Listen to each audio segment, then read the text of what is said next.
Bien, nous allons entrer tout de suite dans le sujet. Et d'ailleurs, je préférerais toucher plusieurs questions, plusieurs points qui sont d'intérêt aujourd'hui. Et on me balance surtout de toutes choses que les personnes qui regardent Internet eh bien, sont déjà au courant de cela. Mais enfin, il est bon quand même de se les remettre sous les yeux de temps en temps. Donc, Monseigneur Lefebvre, n'est-ce pas? La question aujourd'hui, évidemment, c'est celle-ci. C'est la question de l'accord avec Rome. Alors, depuis des années, donc pour replacer les choses dans leur contexte, je dirais que un bon nombre de professeurs à l'école et les deux premiers directeurs étaient surtout le chanoine Berthaud, de très bonnes personnes, n'est-ce pas, et qui ont vraiment donné une bonne formation aux prêtres. Mais sur la question qui est quand même une question essentielle, le combat de la foi, qui est le combat de l'Église, le combat des papes, depuis la Révolution française, le refus des idées modernes, des idées maçonniques de la Révolution française, eh bien, ils n'ont pas vraiment compris ça. Et pourtant, quand on écoute les cassettes, les enregistrements de Monseigneur Lefebvre, on voit que c'était une question centrale et qu'il a abordé souvent avec beaucoup de prudence, n'est-ce pas? Parce qu'il savait qu'à l'école, un grand nombre d'abord des professeurs et puis ensuite de séminaristes étaient venus à l'école parce qu'il n'y avait pas d'autres séminaires sérieux et renommés. Et ailleurs, c'était la révolution totale. Donc, ils sont venus à l'école. Seulement, le problème, c'est que ces jeunes-là aussi n'avaient pas vraiment une formation, ne connaissaient pas la réalité de la situation. Pas de formation antilibérale, antimoderniste. Et donc, on voit Monseigneur Lefebvre dans ses conférences spirituelles, et quand il nous parle du libéralisme, etc., de ses rapports avec Rome, et du pape en particulier, il est extrêmement prudent. Il utilise beaucoup de précautions oratoires, pourrait-on dire. D'une part, la situation était nouvelle et se trouver en opposition quand même avec l'autorité romaine à son plus haut niveau, c'était quand même délicat. C'est petit à petit qu'on a pris conscience de ça. Nous tous, de la première génération, je peux dire, qui avons été toute notre enfance et toute notre jeunesse dans des écoles catholiques, eh bien, c'était assez simple, finalement. On disait, bon, c'est plus facile, évidemment, que de lire des livres de doctrine, ou d'apprendre par cœur, de bien apprendre son catéchisme, le catéchisme du Concile de Trente. On dit, voilà, c'est très simple, être catholique, c'est être avec le pape. Et si on n'est pas avec le pape, on est du mauvais côté. Parce que dans l'Église, bon, il y a Luther, tous les hérétiques se sont séparés du pape, ça s'est mal terminé pour eux. Donc il faut être avec le pape. Au début, c'était la position. Et alors, c'est que, à force de réflexion, en lisant ce qu'écrivaient les prêtres, qui, eux, grâce à leur formation, un tout petit groupe de prêtres dans le monde a résisté. Et a dit non, maintenant, il y a des choses, des doctrines qui viennent de Rome qu'on ne peut absolument pas accepter. Et donc, et puis après ça, donc, en assistant aux messes de l'abbé de Nantes, les conférences, etc. L'abbé de Nantes, le père Barbara, Monseigneur Ducos-Bourget, le père André, à Briey d'ailleurs, et Monseigneur Lefebvre. Donc c'est là, petit à petit, disons, qu'on finit par se rendre compte que le problème, eh bien, c'est le problème de l'autorité. Et puis, on comprend que, évidemment, il faut être du côté du pape, mais il faut bien connaître aussi l'histoire de l'Église. Parce que c'est vrai que Luther était contre le pape et tous les héritiers. Mais il y a aussi, tant que l'autorité est au service de la vérité, ce qui est le but, Dieu a créé l'autorité dans l'Église pour le service de la foi, pour défendre la foi, pour guider les fidèles dans la foi. Eh bien, il y a tout à l'heure dans l'histoire, très important de connaître l'histoire de l'Église, des papes qui, à cause des pressions qu'ils ont subies de la part de l'empereur romain, par exemple, et où, au milieu d'un contexte très difficile, bon, d'abord l'arianisme, Saint Jérôme dit, un beau jour, l'univers, enfin toute l'Église, tout le monde méditerranéen à l'époque, s'est réveillé à rien. On était devenu, sans s'en rendre compte, à rien. Comme aujourd'hui, on devient libéral. Et donc le pape, à ce moment-là, face à de très grandes pressions pour éviter la guerre religieuse, pour éviter la guerre civile, eh bien, a cru bon temporiser et ne pas être trop dur contre les hérésies, n'est-ce pas? Et même donc avoir des attitudes ambiguës. Et soi-disant pour la paix. C'est le cas donc du pape libéré. Mais cela l'a mené finalement à excommunier Athanase, et il y avait quelques évêques qui étaient restés fidèles. Et bon, alors après ça, on voit l'histoire d'Honorius. Honorius, lui, a été condamné par un de ses successeurs comme une personne qui avait favorisé l'hérésie.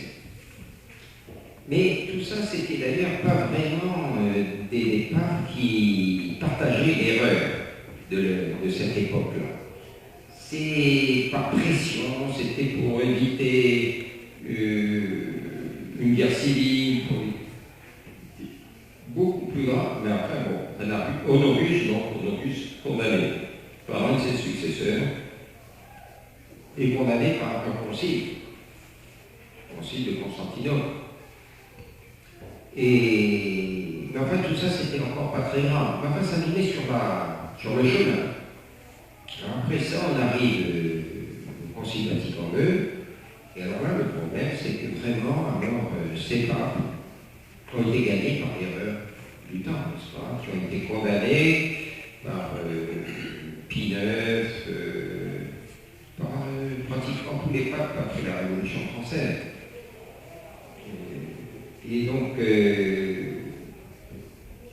malheureusement, donc, cette erreur, une société libérale, une société plus ou moins moderniste, eh bien, les jeunes gens commencent à être libéraux dans la famille, un peu, étant enfants, ensuite à l'école, et puis ensuite à l'université, les journaux, les modes intellectuels, ce que tout le monde dit, tout le monde raconte. Monseigneur Lefebvre lui-même disait que quand il est rentré à Rome, au séminaire de Rome, qui formait les évêques, en principe, futurs évêques de France, eh bien, il était arrivé avec certaines idées qui étaient ce que tout le monde pensait. Par exemple, il n'était pas mauvais que l'Église soit séparée de l'État. Et en réalité, une idée, bon, libérale. Il le donnait un exemple, mais c'est pas fait. Et alors, le problème, c'est que quand on arrive avec ces idées-là, qui sont très répandues dans la société, eh bien, on rentre au séminaire, et si on tombe sur un bon directeur, comme le père Lefloc, ce qui était le cas de Monseigneur Lefebvre, on peut réagir de la bonne façon, et se réformer, et se former. Mais si dans le séminaire, il y a des gens qui sont déjà un peu contaminés par ces idées-là, et c'est ce qui s'est passé. Donc, alors, les séminaristes sont devenus prêtres, et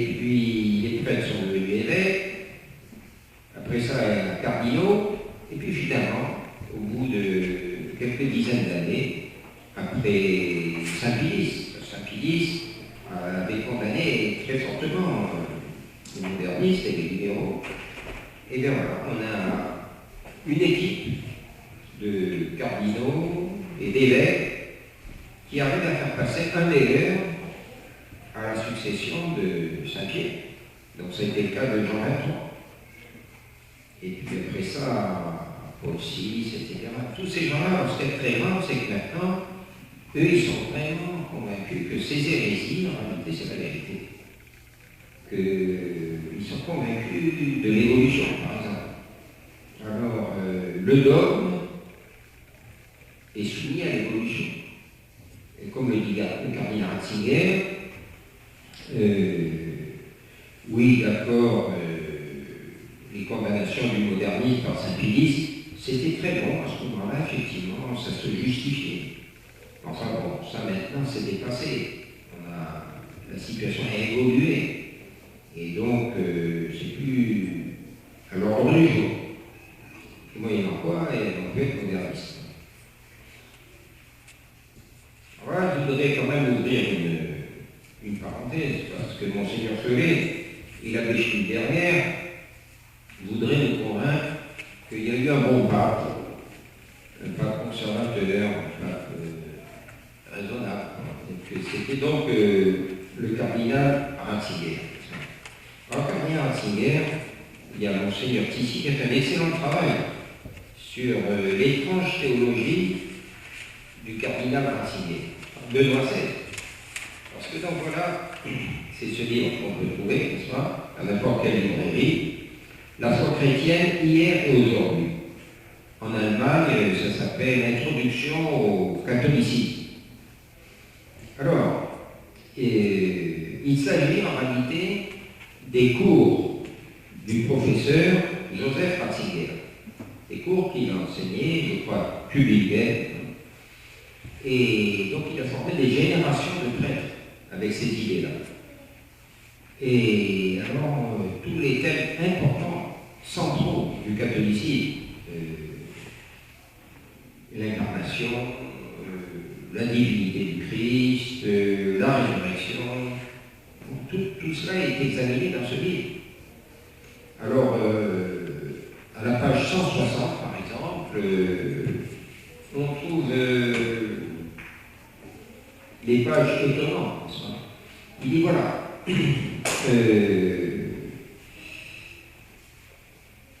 il y a une chose qui s'est passée au Moyen-Âge, Saint Anselme de Canterbury, Anselme, lui, eux ils disent toujours comme ça, Anselme de Canterbury,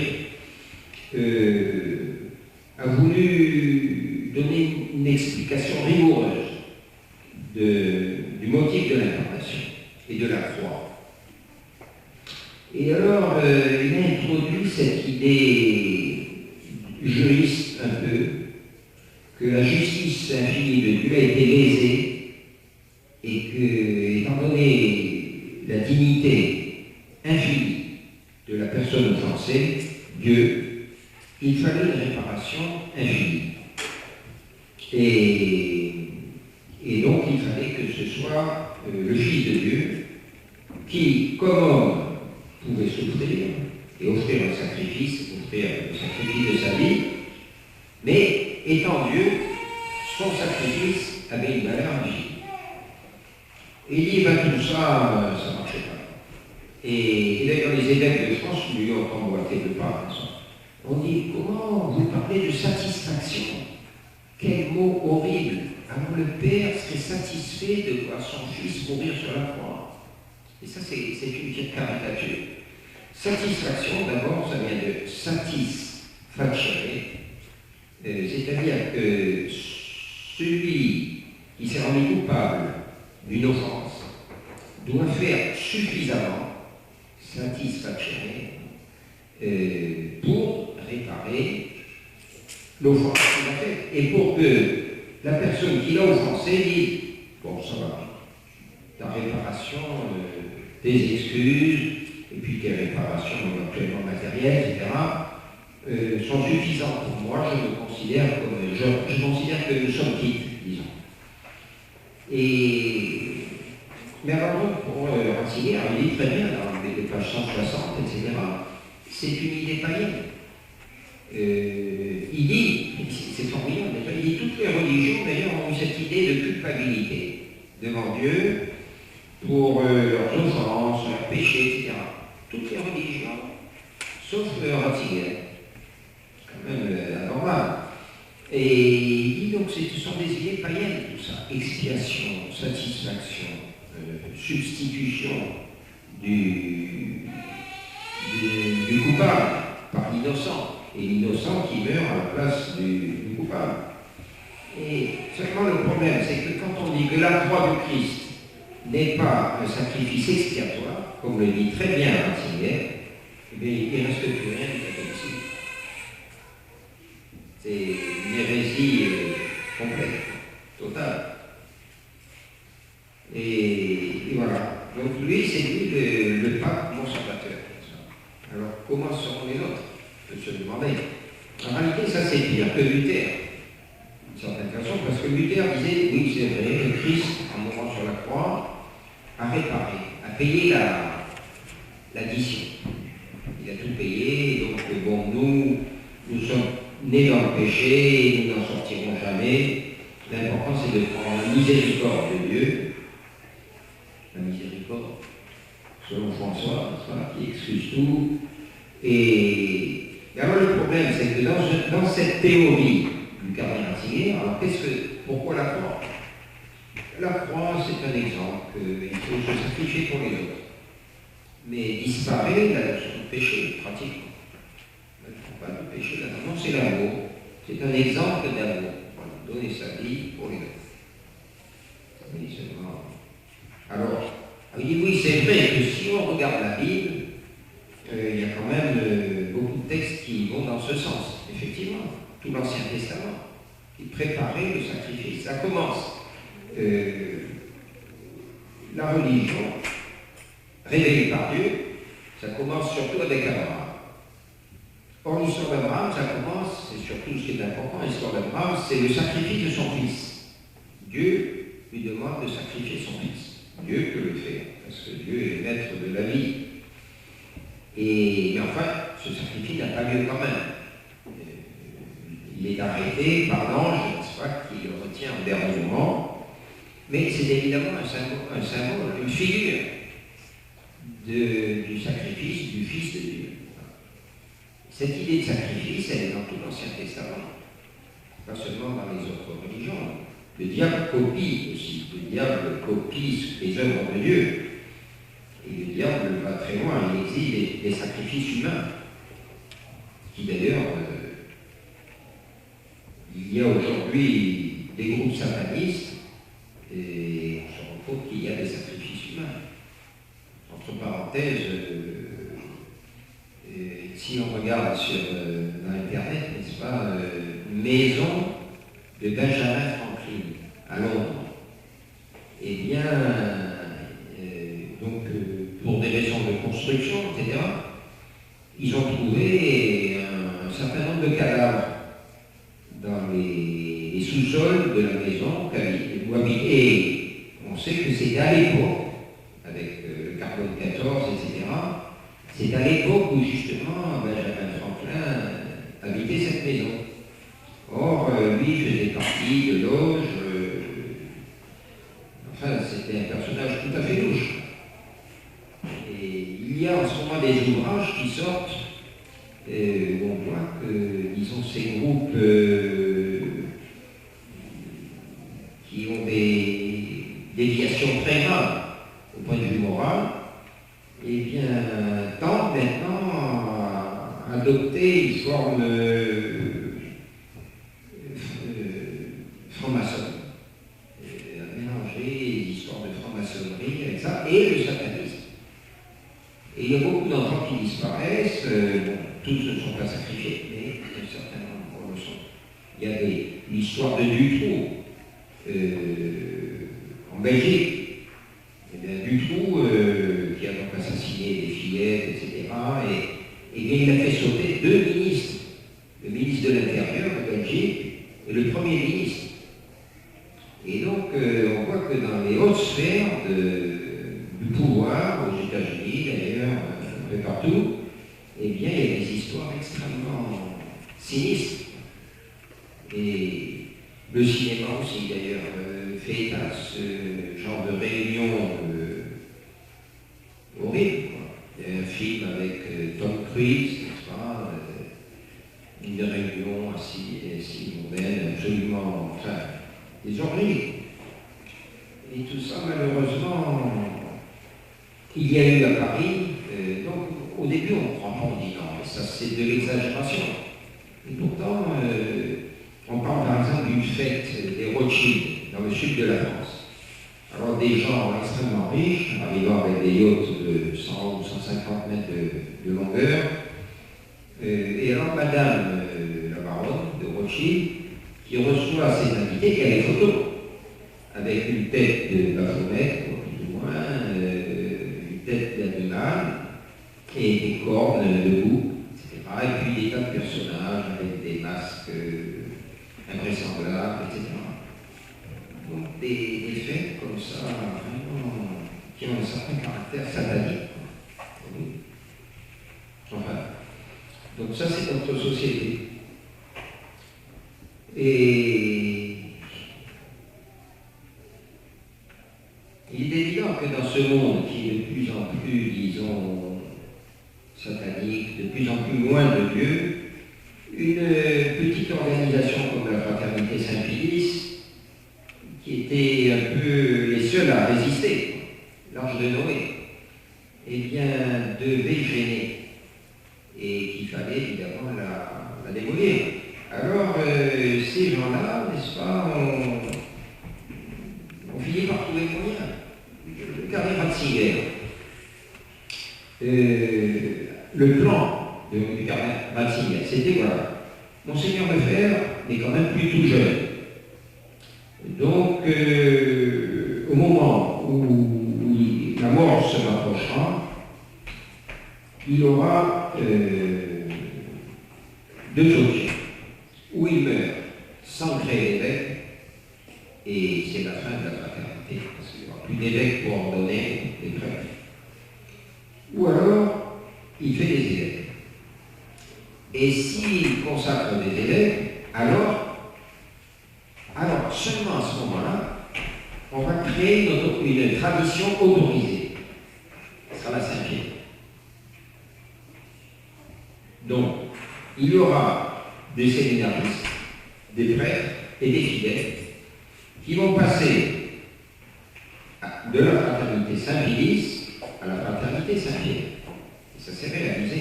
Plusieurs étaient d'ailleurs dans ma classe, à l'école, et ont créé la fraternité Saint-Pierre. Mais Ratzinger s'est planté. Il a fait une erreur. Il pensait qu'il allait y avoir la majorité des fidèles qui allaient passer. En réalité, Monseigneur Lefebvre lui-même l'a dit, il y a plus de 95% des fidèles qui ont suivi la fraternité, qui ont suivi Monseigneur Lefebvre. Quant aux prêtres, il y en avait une dizaine, je crois que ça n'arrivait pas aux 10, qui ont, de leur fraternité, qui sont passés à la Saint-Pierre. Donc il a raté son coup. Et alors, on a dit après cela qu'une des idées de son pontificat, c'était de réparer cette erreur. Et alors pour lui, donc la réconciliation, comme le dit Monseigneur Lefebvre d'ailleurs, en d'autres termes, pour lui, la réconciliation, ça consistait à éviter la création d'un schisme. Et d'ailleurs, on voit que l'abbé Pluguer, Monseigneur Tissier aussi fait allusion à cela, eh bien, le disent, la fraternité va terminer comme la petite église au temps de la Révolution française. Donc, c'est des évêques qui avaient refusé de prêter serment à la Révolution, qui ont beaucoup souffert avec leurs prêtres, beaucoup sont morts, martyrs, des centaines.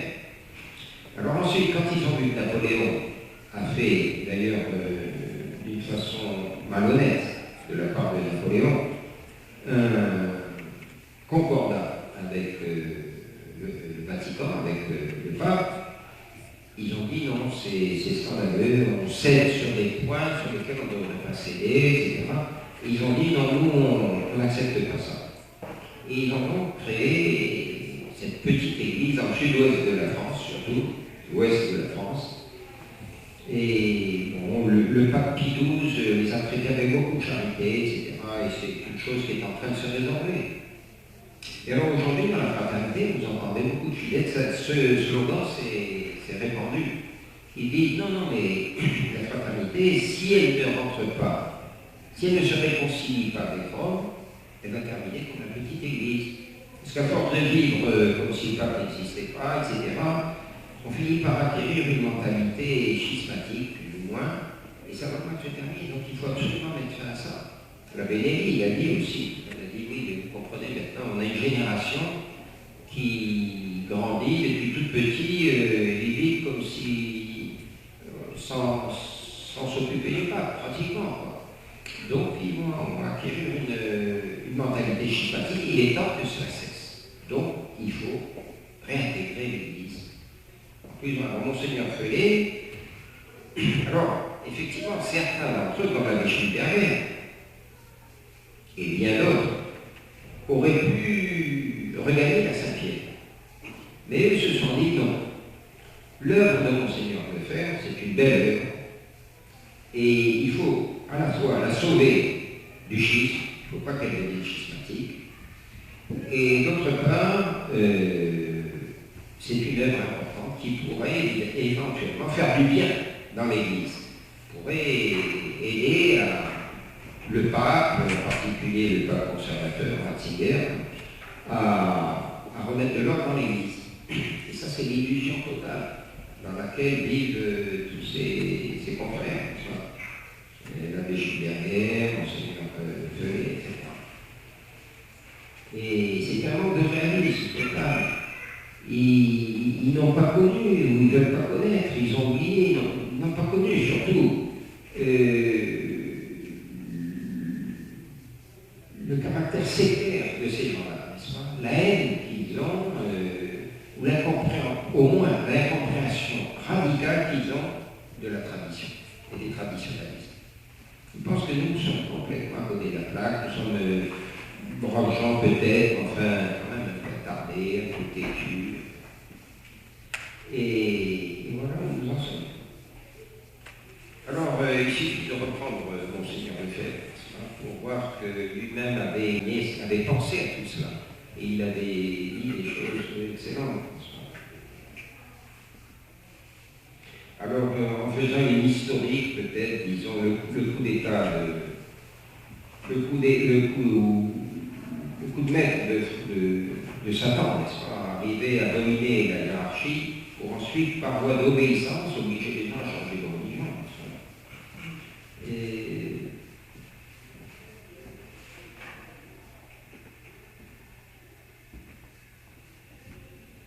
Alors, il dit donc que les deux premières guerres mondiales, en facilitant la ruine des institutions chrétiennes et la domination de la franc-maçonnerie dans tous nos pays, la franc-maçonnerie est devenue si puissante qu'elle a pénétré profondément par sa doctrine libérale et moderniste les organismes directeurs de l'Église. Et non seulement par sa doctrine, mais par ses hommes aussi. Il y a eu certains infiltrés. Par exemple, à Paris, on avait le cardinal Feltin. Eh bien, il y a un séminariste qui est devenu quelqu'un de très connu aujourd'hui, qui est le docteur Dickès, et qui a écrit, il avait tenu un journal entrant au séminaire à Paris en 65-66, donc juste après le concile. Il raconte pendant un an la destruction totale du séminaire, dans tous les domaines. Prière, doctrine, philosophie, histoire, tout est dominé par le rationalisme, par le naturalisme, refus de l'action naturelle, des miracles, des prophéties, etc. Et la discipline. Au début de l'année, tout le monde il y avait, avec le petit séminaire, 300 ou 400 soutanes, à ici et Louis. À la fin de l'année, plus de soutanes. Et puis, alors, il y avait une discipline. À la fin de l'année, il y a des séminaristes qui revenaient à 4 heures du matin. Et personne n'avait rien à dire. Donc, il raconte cet effondrement. Et alors, donc, voilà ce qu'il dit. Un prêtre qui était assez traditionnel, qui s'occupait beaucoup de châtiments, un Brunner. Et bien ce prêtre, au moment de mourir, fait cette révélation. Donc, il va comparaître devant Dieu. Un prêtre ne va pas raconter des calomnies et des mensonges sur son lit mort. Il dit voilà, et il le certifie, n'est-ce pas le cardinal Felton m'a demandé, pour infiltrer, c'était le moment des prêtres ouvriers, et d'ailleurs ça a été le cas de beaucoup de prêtres ouvriers qui ont fini de cette façon-là, pour infiltrer le communisme, vous allez abandonner la vie sacerdotale, vous marier et infiltrer le parti communiste. Il n'y a qu'un franc-maçon. Bon, ce sera peut-être un cardinal, un évêque, mais franc-maçon. Pour donner ce conseil, presque cet ordre, cette directive. Et des exemples comme ça, on en a beaucoup, n'est-ce pas, le cardinal Guillaume, etc. Donc ils ont infiltré le Vatican, Monseigneur Lefebvre le disait, le Vatican, il y a au moins une loge. Bon, donc Monseigneur Lefebvre continue. Les libéraux, donc le catholicisme libéral, Monseigneur Lefebvre a dit, si j'avais relu ces ouvrages du père de l'abbé Emmanuel Barbier, écrit en 1925 environ, qui montre comme depuis la Révolution française, depuis 1830, le catholicisme libéral est monté 3 ou 4 fois à l'assaut de l'Église de France et de la papauté. Et a failli réussir. Et puis il a fini par réussir, évidemment, avec le Concile Vatican. Et alors, chaque fois, les papes l'ont arrêté. Pie IX, Saint-Pilice, etc. Mais quand même, à 2 reprises, le catholicisme libéral a ressuscité, a relevé la tête grâce à une erreur politique des papes. La première, ça a été le ralliement de Léon XIII à la République. Il n'avait pas été au courant d'un détail, c'est que la République française, c'est la maçonnerie française. Et puis la condamnation de l'action française par Pie XI. Ça a permis aussi au libéralisme de refaire sur ça. Par exemple, au moment de la condamnation de l'action française en 1926, eh bien, c'était la chasse aux sorcières. C'est comme ça qu'ils ont obligé le cardinal Biot à démissionner, le père de Jolot qui l'ont retiré du séminaire de Rome. Enfin, ça a été vraiment terrible. Et ça a été, d'ailleurs, ils le disent eux-mêmes, le triomphe de la gauche dans l'épiscopat français. Et ils disent que c'est à partir de ce moment-là qu'ils ont commencé à préparer le concile. C'est-à-dire la révolution dans l'Église. Donc, les libéraux, les catholiques libéraux, arrivant à faire nommer des papes comme Jean XXIII et Paul VI, feront triompher leur doctrine par le concile. Moyen merveilleux pour obliger toute l'Église à adopter leurs erreurs. Il ne faut pas avoir peur d'affirmer que les autorités romaines actuelles, depuis Jean XXIII et Paul VI, se sont faites collaboratrices actives de la franc-maçonnerie internationale et du socialisme mondial. Voilà. Et ça, ce sont les gens avec lesquels Monseigneur Pelé va se réconcilier. Est en train de se réconcilier. On a des quantités d'éléments qui nous prouvent qu'on est à la veille d'un accord, d'une réconciliation, et qu'il va avoir sa caractère personnelle. Alors, est-ce que ce sera pour le 8 décembre? Est-ce que ce sera le cadeau de Noël? Enfin, on y arrive vraiment.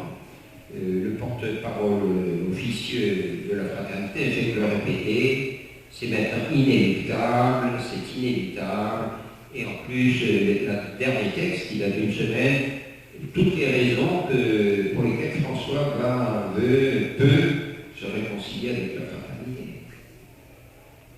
Et puis en même temps, on nous dit que ça y est, de la part de l'abbé Chigaria, etc., que le document est sur la table, sur le bureau de Monseigneur Felet et qu'il attend la signature.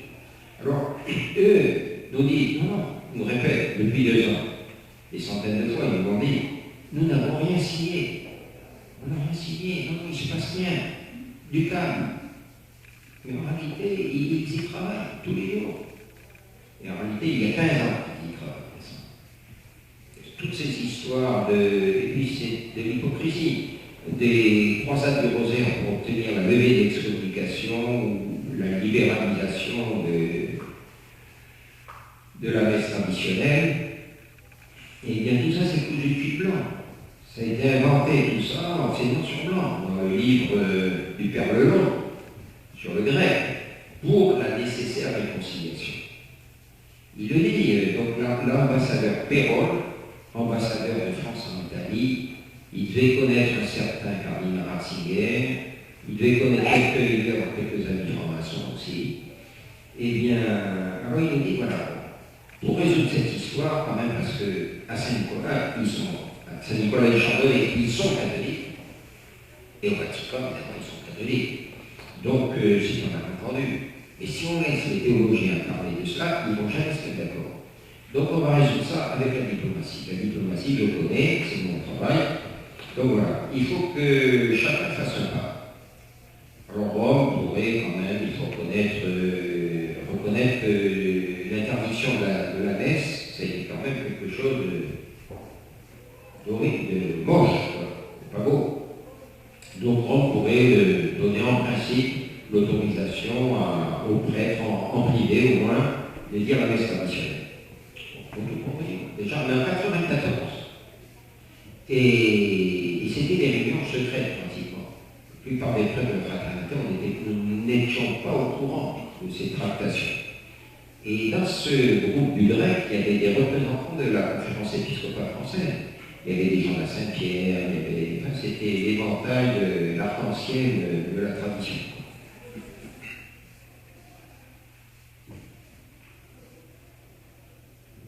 Et donc, alors, autre signe de bonne volonté que peut faire Rome, eh bien, lever les excommunions pour améliorer le climat, parce qu'évidemment, c'est l'histoire des excommunications, tout ça, c'est pas beau dans le paysage. Bon. Et puis, alors, il faudrait bien quand même que la fraternité fasse un pas de l'autre côté, à son tour. Eh bien, ça pourrait dire qu'après tout, il peut y avoir une interprétation traditionnelle du concile. Voilà, puis on règle le problème. Concile pastoral d'ailleurs, ça n'engage personne. Aujourd'hui, c'est ça.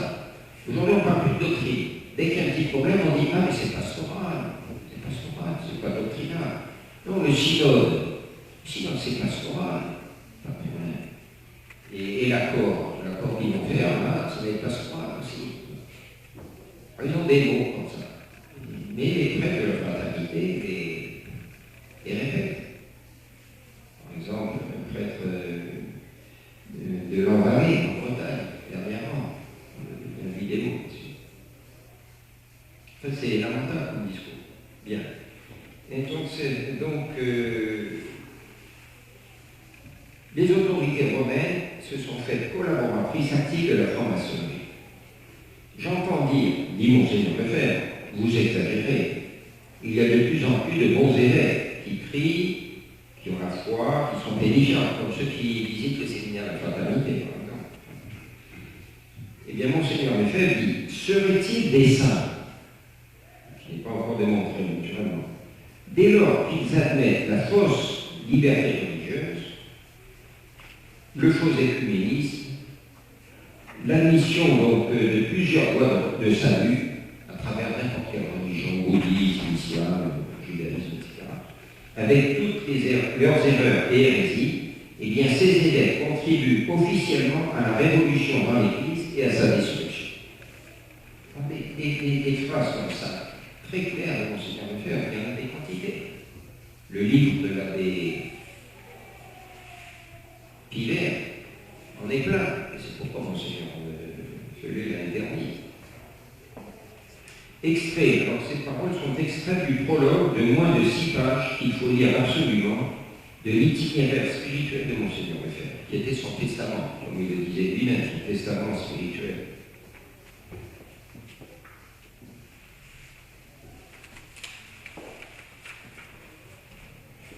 Alors ensuite, il examine, c'est l'abbé Pivert d'ailleurs, est-ce qu'il y a une église conciliaire? Monseigneur Lefebvre était très très clair à ce sens. Monseigneur Lefebvre, par exemple, ne nous faisons pas d'illusions. en croyant que par ces petits coups de frein du pape Benoît XVI, qui sont donnés à droite et à gauche, nous assistons à un retour à la tradition. Ce n'est pas vrai, ce n'est pas vrai. Ce sont toujours des esprits libéraux, ce sont toujours les libéraux qui commandent à Rome et ils demeurent libéraux. 1984. Le cardinal Ratzinger, Monseigneur Lefebvre, il dit ça, qui passe dans la presse pour être plus ou moins traditionnel, pas seulement dans la presse, chez Monseigneur Pelé et aussi chez l'abbé Schilderberg, pour être plus ou moins traditionnel, est en fait un moderniste. 1986. Nous avons affaire à des personnes qui n'ont aucune notion de la vérité. Nous serons désormais de plus en plus contraints d'agir en considérant cette nouvelle Église conciliaire comme n'étant plus catholique. Lettre à Jean Madiran, 1986. Et dans une de ses dernières conférences aux séminaristes à l'école, et ça s'est enregistré, on l'entend, Rome a perdu la foi, mes chers amis. Rome est dans l'apostasie. Ce ne sont pas des paroles, des mots en l'air que je vous dis. C'est la vérité. Rome est dans l'apostasie. On ne peut plus avoir confiance dans ce monde-là. Il a quitté l'Église. Ils ont quitté l'Église. Ils quittent l'Église. C'est sûr, sûr, sûr.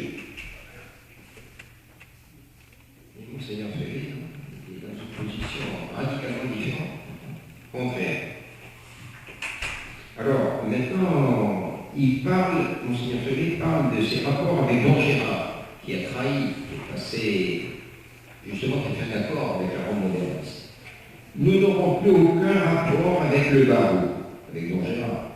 Et nous avertirons tous nos fidèles de ne plus soutenir une œuvre désormais dans les mains de nos ennemis, ennemis de notre Seigneur et de son règne universel. Et lui-même dit, et c'est pour ces raisons-là que je ne me suis pas livré dans la main. Faire un accord, se réconcilier, être réintégré, c'est se mettre dans la main. C'est-à-dire, voilà, on monte sur le Titanic et donc on obéit au capitaine du Titanic. On ne rentre pas dans l'église pour résister à l'autorité. Et alors, qu'est-ce que répond à cela l'abbé Pfluger, n'est-ce pas? Eh bien, c'est intéressant. Parce que ça aussi, il faut lire ces textes-là. Voilà. Alors, donc, ça c'est l'abbé Pfluger qui lui dit, donc, il ne faut avoir aucun contact avec les radiers, en citant Monseigneur Lefebvre. Sous peine de faute grave, ne pas aller à la messe de l'indulte. Parce qu'aujourd'hui, la messe est tout proprio. Alors, l'abbé Pfluger dit, quand même, l'abbé Pfluger, c'est l'intermédiaire de Monseigneur Lefebvre, n'est-ce pas? C'est le trio de Menzinger. Alors, l'abbé dit, il faut remettre tout cela dans son contexte. Monseigneur Lefebvre a été durement touché par le fait que ses compagnons se séparent de lui, entre autres certains prêtres de la fraternité. D'où ces propos qu'il convient de relativiser, de contextualiser, donc de faire dire le contraire de ce qu'il a dit.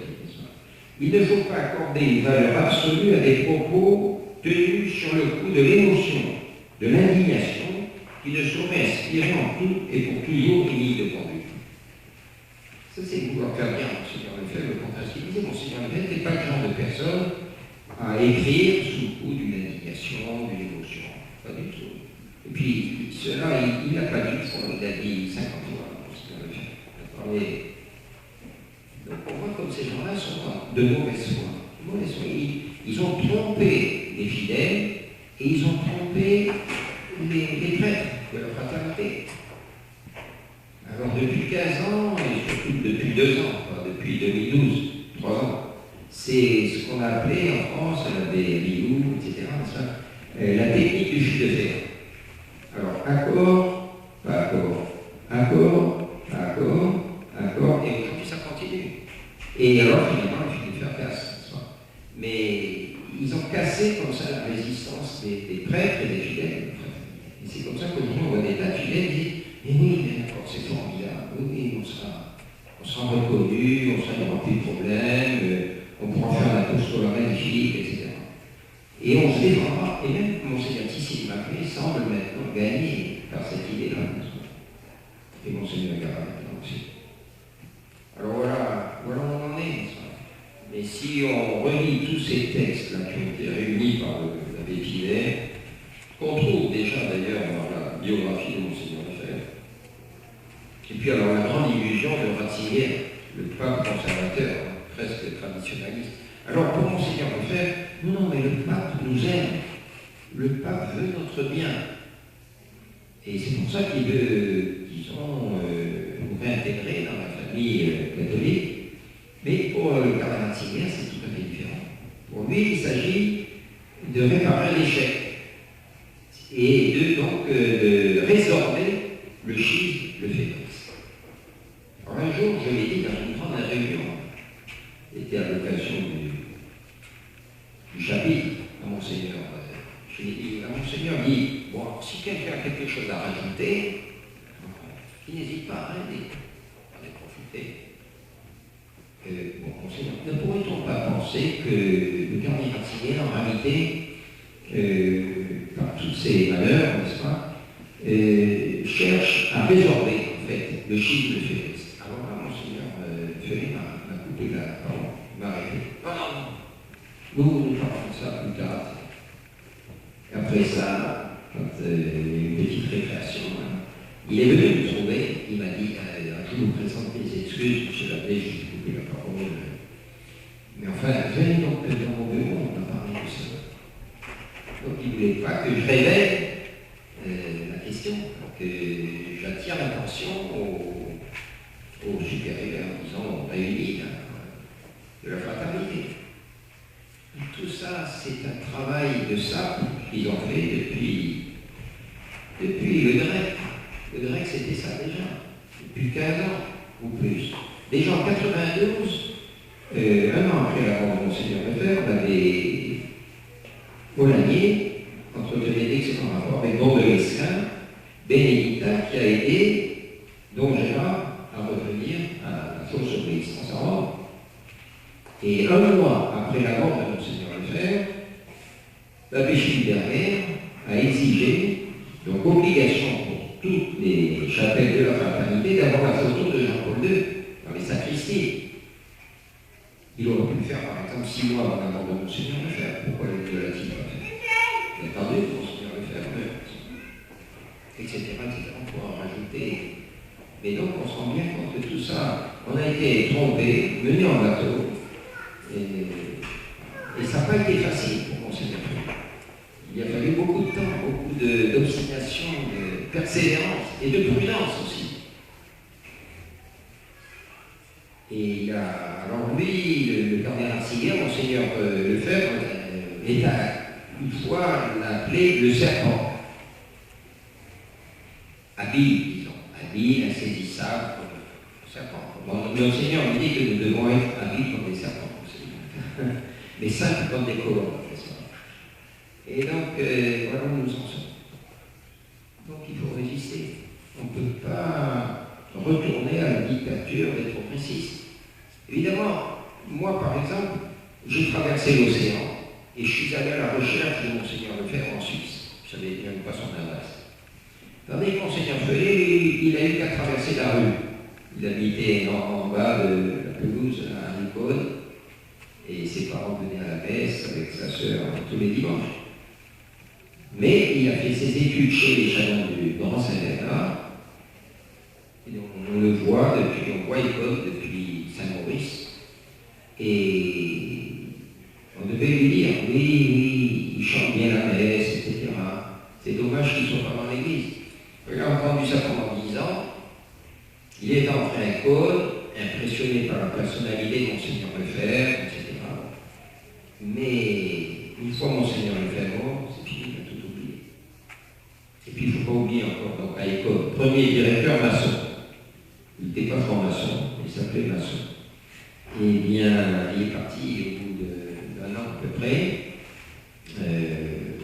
avec un certain nombre de séminaristes. Ensuite, deuxième directeur, le Chanoine Berthaud, pendant longtemps, jusqu'en 77, la demande d'ordination. En été, la Monseigneur Lefebvre avait dit à Buenos Aires, il m'attendent qui s'était innovant, et bien c'était le corps professoral de l'école. Le Charles Berthaud, l'abbé Gautry, l'abbé d'Argenson, pratiquement tout le corps professoral. Ils ont dit, Monseigneur Lefebvre, bon, ou vous nous laissez carte blanche au séminaire, ou alors malheureusement, on va peut-être pas pouvoir continuer. Monseigneur Lefebvre a dit, voilà, portez tout l'air, si moi je ne vous retire pas, ça vous êtes libre. Il en a profité pour faire venir ensuite des professeurs qui avaient été entièrement formés à l'école. Vous avez Monseigneur Williamson, Monseigneur Tissier-Marais, etc. Et donc voilà pourquoi il faut. Alors jusqu'à présent, on nous disait oui, mais vous exagérez, c'est pas vrai, on ne cherche pas d'accord, il voudra avoir des garanties, etc.